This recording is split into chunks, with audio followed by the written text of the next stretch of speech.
पहली टिप है एक मखसूस पढ़ाई की जगह बनाना।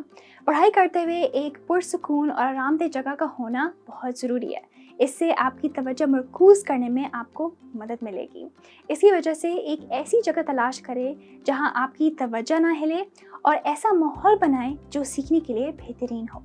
इस जगह पर कोई ऐसी चीज़ या आवाज़ें नहीं होनी चाहिए जिसकी वजह से आपका ध्यान हटे, और आपके पास वो तमाम मटेरियल होना चाहिए जिसकी आपको पढ़ाई करते हुए ज़रूरत पड़ सकती है, ताकि जब आपको पढ़ाई के बीच में उसकी ज़रूरत पड़े तो आपको उठना ना पड़े और अपनी पढ़ाई का फ़्लो तोड़ना ना पड़े। दूसरी टिप है गोल सेट करना। मौसर तरीके से पढ़ने के लिए गोल सेट करना बहुत अहम है, क्योंकि इसकी वजह से आपका फोकस और मोटिवेशन बढ़ेगा। तो अपने लिए शॉर्ट टर्म गोल्स यानी कम अरसे के गोल्स और लॉन्ग टर्म गोल्स यानी लंबे अरसे के गोल्स सेट करें और इन्हें हासिल करने के लिए एक प्लान तैयार करें। इससे आपको अपनी तरक्की को ट्रैक करने में और सही रास्ते पर रहने में मदद मिलेगी। मिसाल के तौर पर जब मैं अपने इम्तिहान के लिए पढ़ रही होती हूँ तो मैं उन चैप्टर्स की एक लिस्ट बना लेती हूँ जिनको मुझे पढ़ना है।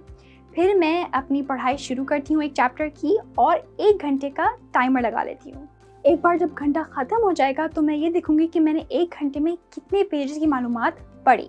अगर मैंने 10 पेजेस की मालूमात पढ़ी अपने चैप्टर में से, तो मैं अगले 4 घंटों के लिए एक ये गोल सेट करूँगी कि मुझे 40 पेजेस कवर करने हैं अपने चैप्टर में से। ये मुझे मेरे दिमाग की तवज्जो को बरकरार रखने में और अपने गोल को मुकम्मल करने की इजाज़त देता है, ताकि मैं अपनी बेहतरीन कारकर्दगी का मुज़ाहरा कर सकूं। तीसरी टिप है एक्टिव तरीके से पढ़ाई करना।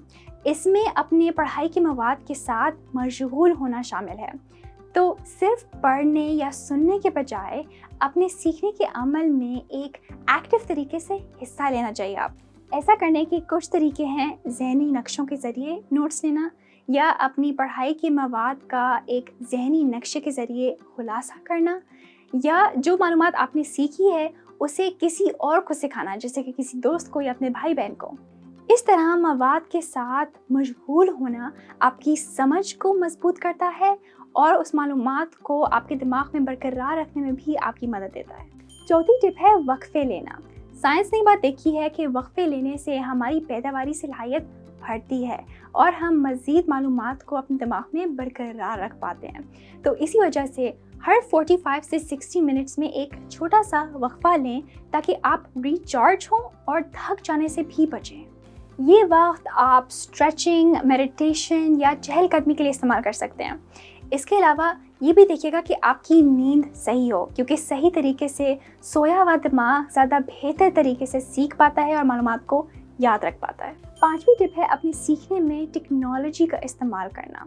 टेक्नोलॉजी ने हमारे सीखने के तरीके में एक इनकलाब ला दिया है और बहुत सारे टूल्स और रिसोर्सेज अवेलेबल हैं आपके लिए, ताकि आप अपने सीखने के तरीके को बेहतर कर सकें और ज़्यादा करामत तरीके से कर सकें। इनमें ऑनलाइन कोर्सेज, वेबिनार्स और तालीमी पॉडकास्ट शामिल हैं। तो वो टेक्नोलॉजी ढूंढें जो आपके लिए करामत है और फिर उसे अपने पढ़ाई में इस्तेमाल करें। ज़ाती तौर पर मैं YouTube को इसके लिए बहुत मददगार समझती हूँ, क्योंकि आप किसी भी मौजू पर अगर सर्च करें YouTube पर तो आपको काफ़ी डिटेल्ड वीडियोस मिल जाएंगी, जिससे आपको बेहतर तरीके से उस कॉन्सेप्ट के बारे में जानकारी भी हो जाएगी और समझ भी आ जाएगी। और ये काफ़ी हैरत अंगेज़ बात है कि आप एक YouTube वीडियो के बाद कितना जान लेते हैं एक टॉपिक के बारे में। सही सीखने के तरीकों को जान के और उन पे अमल करके आप अपनी सीखने की सलाहियत को ज़्यादा से ज़्यादा कर सकते हैं और मज़े के साथ अपने सीखने के गोल्स को हासिल कर सकते हैं। अब अगर आप तेज़ी से सीखने के 5 राज जानना चाहते हैं तो अभी स्क्रीन पर दिखती हुई वीडियो को क्लिक करें।